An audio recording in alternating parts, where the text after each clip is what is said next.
मेरी माँ। मैं एक घर के करीब से गुजर रहा था कि अचानक से मुझे उस घर के अंदर से एक बच्चे की रोने की आवाज़ आई। उस बच्चे की आवाज़ में इतना दर्द था कि अंदर जाकर वह बच्चा क्यों रो रहा है यह मालूम करने से मैं खुद को रोक न सका। अंदर जाकर मैंने देखा कि एक माँ अपने 10 साल के बेटे को आहिस्ता से मारती और बच्चे के साथ खुद भी रोने लगती। मैंने अंदर आगे होकर पूछा, बहन जी आप इस छोटे से बच्चे को क्यों मार रही हो जबकि आप खुद भी रोती हो। उसने जवाब दिया, भाई साहब इसके पिताजी भगवान को प्यारे हो गए और हम लोग बहुत ही गरीब हैं। उनके जाने के बाद मैं लोगों के घरों में काम करके घर और इसकी पढ़ाई का खर्च बामुश्किल उठाती हूँ और यह कमबख्त स्कूल रोज़ाना देर से जाता है और रोज़ाना घर देर से आता है। जाते हुए रास्ते में कहीं खेल कूद में लग जाता है और पढ़ाई की तरफ ज़रा भी ध्यान नहीं देता है, जिसकी वजह से रोज़ाना अपनी स्कूल की वर्दी गंदी कर लेता है। मैंने बच्चे और उसकी माँ को जैसे तैसे थोड़ा समझाया और चल दिया। इस घटना को कुछ दिन ही बीते थे कि एक दिन सुबह सुबह कुछ काम में से मैं सब्जी मंडी गया तो अचानक मेरी नज़र उसी 10 साल के बच्चे पर पड़ी जो रोज़ाना घर से मार खाता था। मैं क्या देखता हूँ कि वह बच्चा मंडी में घूम रहा है और जो दुकानदार अपनी दुकानों के लिए सब्जी खरीदकर अपनी बोरियों में डालते हैं उनसे कोई सब्जी ज़मीन पर गिर जाती थी, वह बच्चा उसे फ़ौरन उठाकर अपनी झोली में डाल लेता। मैं यह नज़ारा देखकर परेशानी में सोच रहा था कि ये चक्कर क्या है। मैं उस बच्चे का चोरी चोरी पीछा करने लगा। जब उसकी झोली सब्जी से भर गई तो वह सड़क के किनारे बैठकर उसे ऊंची ऊंची आवाज़ें लगाकर वह सब्जी बेचने लगा। मुंह पर मिट्टी, गंदी वर्दी और आंखों में नमी। ऐसा महसूस हो रहा था कि ऐसा दुकानदार ज़िंदगी में पहली बार देख रहा हूँ।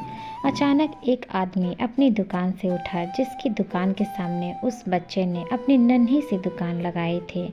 उसने आते ही एक जोरदार लात मारकर उस नन्ही दुकान को एक ही झटके में रोड पर बिखेर दिया और बाजुओं में से पकड़कर उस बच्चे को भी उठाकर धक्का दे दिया। वह बच्चा आंखों में आंसू लिए चुपचाप दोबारा अपनी सब्जी को इकट्ठा करने लगा और थोड़ी देर बाद अपनी सब्जी एक दूसरे दुकान के सामने डरते डरते लगा ली। भला हो उस शख्स का जिसकी दुकान के सामने इस बार उसने अपनी नन्ही दुकान लगाई। उस शख्स ने बच्चे को कुछ नहीं कहा। थोड़ी सी सब्जी थी, ऊपर से बाकी दुकानों से कम कीमत। जल्द ही बिक्री हो गई और वह बच्चा उठा और बाज़ार में एक कपड़े वाली दुकान में दाखिल हुआ और दुकानदार को वह पैसे देकर दुकान में पड़ा अपना स्कूल बैग उठाया और बिना कुछ कहे वापस स्कूल की ओर चल पड़ा और मैं भी उसके पीछे पीछे चल रहा था। बच्चे ने रास्ते में अपना मुंह धोकर स्कूल चल दिया और मैं भी उसके पीछे स्कूल चला गया। जब वह बच्चा स्कूल गया तो 1 घंटा लेट हो चुका था, जिस पर उसके टीचर ने डंडे से उसे खूब मारा। मैंने जल्दी से जाकर टीचर को मना किया कि मासूम बच्चा है, इसे मत मारो। टीचर कहने लगा कि यह रोज़ाना 1-1.5 घंटे लेट से ही आता है और मैं रोज़ाना इसे सज़ा देता हूँ कि डर से स्कूल वक्त पर आए और कई बार मैं इसके घर पर भी खबर दे चुका हूँ। खैर बच्चा मार खाने के बाद क्लास में बैठकर पढ़ने लगा। मैंने उसके टीचर का मोबाइल नंबर लिया और घर की तरफ चल दिया। घर पहुंचकर एहसास हुआ कि जिस काम के लिए सब्जी मंडी गया था वह तो भूल ही गया। मासूम बच्चे ने घर आकर माँ से एक बार फिर मार खाई। सारी रात मेरा सर चकराता रहा। सुबह उठकर फ़ौरन बच्चे के टीचर को कॉल की कि मंडी टाइम हर हाल में मंडी पहुँचे और वो मान गए। सूरज निकला और बच्चे का स्कूल जाने का वक्त हुआ और बच्चा घर से सीधा मंडी अपनी नन्ही दुकान का इंतज़ाम करने निकला। मैंने उसके घर जाकर उसकी माँ को कहा कि बहन जी आप मेरे साथ चलो, मैं आपको बताता हूँ आपका बेटा स्कूल देर से क्यों जाता है। वह फ़ौरन मेरे साथ मुंह में यह कहते हुए चल पड़ी कि आज इस लड़के की मेरे हाथों खैर नहीं, छोड़ूंगी नहीं उसे आज।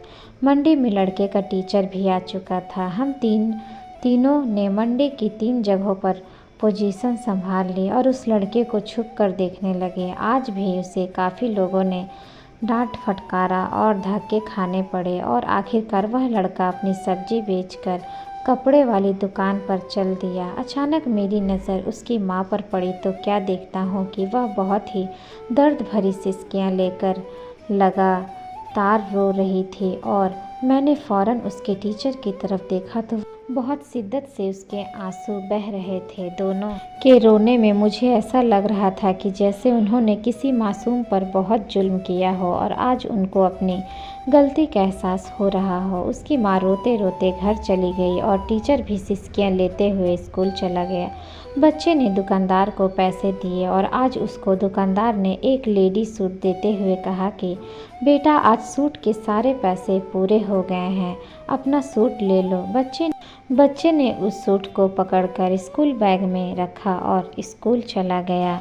आज भी वह 1 घंटा देर से था। वह सीधा टीचर के पास गया और बैग ले डेस्क पर रख कर मार खाने के लिए अपनी पोजीशन संभाल ली और हाथ आगे बढ़ा दिए कि टीचर डंडे से उसे मार ले। टीचर कुर्सी से उठा और फ़ौरन बच्चे को गले लगाकर इस कदर ज़ोर से रोया कि मैं भी देखकर अपने आंसुओं पर काबू न रख सका। मैंने अपने आप को संभाला और आगे बढ़कर टीचर को चुप कराया और बच्चे से पूछा कि यह जो बैग में सूट है वह किसके लिए है। बच्चे ने रोते हुए जवाब दिया कि मेरी माँ अमीर लोगों के घरों में मजदूरी करती है, उसके पास अच्छे कपड़े नहीं हैं पहनने को, तो मैंने उसके लिए यह खरीदा है। यह सुनते ही नम आँखों से माँ ने अपने बेटे को गले से लगा लिया। तो दोस्तों आज की ये स्टोरी आप लोगों को कैसी लगी हमें कमेंट बॉक्स में कमेंट करके ज़रूर बताइएगा। स्टोरी अच्छी लगी हो तो चैनल को लाइक शेयर एंड सब्सक्राइब जरूर कर लीजिएगा। मिलते हैं नेक्स्ट स्टोरी के साथ, तब तक के लिए धन्यवाद।